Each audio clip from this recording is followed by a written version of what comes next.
Hey, this is my new camera. I'm so far away from you. I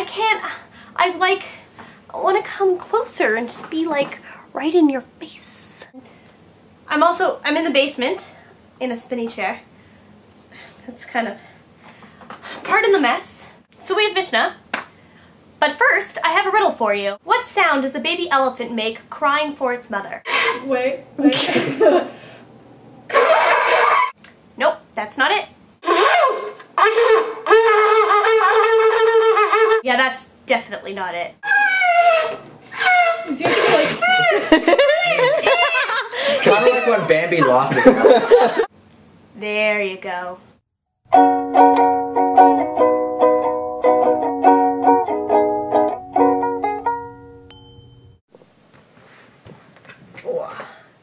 Okay, that feels a bit more like me. Okay. Chatan patur mikriyat shema b'layla harishon ad motzei Shabbat im lo asam ma'aseh. A bridegroom is exempt from reciting the Shema from the first night until the first Saturday night if he had not yet performed the deed. Perform the deed. We all know what that means. Mikahati explains that weddings generally took place on a Wednesday night, and the groom was given an exemption from reciting the Shema until the Saturday night. That means that he was given 4 days to consummate the marriage. If after that time he still hadn't consummated the marriage, he still was once again obligated to recite the Shema. But here's the thing. The Mishnah doesn't make it clear whether or not the groom is obligated to say the Shema if he did consummate the marriage. For instance, if he consummated the marriage the first day after the wedding, is he obligated to say the Shema? It's unclear. It really is. But this becomes important. Ma'aseh Rabban Gamliel shekara b'layla harishon shenasa. The Mishnah explains that Rabban Gamliel read the Shema the night after his wedding. Amru lo talmidav.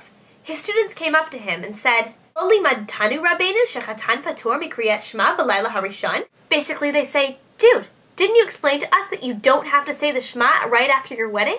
Amar lahem. Rabban Gamliel replied, Eini shomea lachem levatel mimeni malchut shamayim afilu sha'a achat. He said to them, I shall not listen to you absolve myself from the kingdom of heaven, even for a moment. Now that's an overreaction. The Mishnah, like myself, wonders why Rabban Gamliel gave such a stern response. To me, though, the answer totally depends on whether you're obligated to say the Shema if you had consummated the marriage on the first night. 'Cause think about it. If you're obligated to say the Shema if you did consummate on the first night, then Rabban Gamliel's flippant response is totally legitimate. By his students asking that question, aren't you exempt? They're basically saying, there's no possible way you got laid last night. And that's rude. If I was accused of not having sex on my wedding night, I'd be pretty freaking pissed too.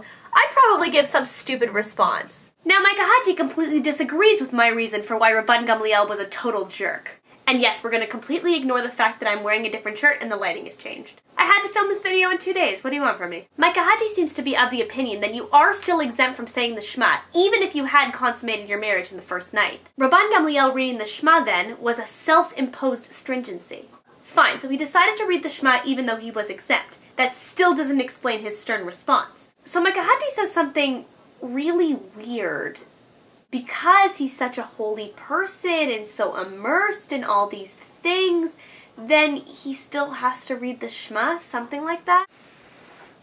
It doesn't matter. Basically, I'm really not happy with this response. It doesn't explain anything. It actually asks more questions. Let's say that it's true. Let's say that Rabban Gamliel gave this stern response because he's such a holy guy and he had to constantly be occupied with holy thoughts, and he had no exemption from the Shema. What do I get out of knowing that Rabban Gamliel was so holy that he read the Shema even though he was exempt? In other words, this explanation doesn't explain why it's in the Mishnah at all. Which is why I like my answer, because I can learn a practical lesson from that. Don't ever imply anything about what people do in the privacy of their own home. Kal v'chomer, don't make references to your rabbi about him having sex on his wedding night.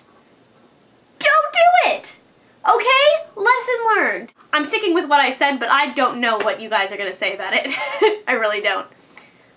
Yeah. Business. Making these videos has been kind of difficult for me. I'm now taking on a third job and I'm running out of time. So I made a plan. I've decided that I'm going to make a video consistently every Sunday, Wednesday, and Friday. 3 times a week. 3. I'm no longer going to worry about falling behind. For those of you keeping score, we are very behind. We're basically on our own Mishnah cycle and we can take it easy and it's all gonna be okay. I really hope you guys still tune in. Which leads me to thank you so much to all of you who've been tuning in.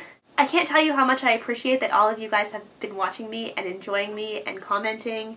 It's just lovely. You're lovely. Thank you. And with that, I will leave you and I will see you on Friday. Friday. Getting down on Friday.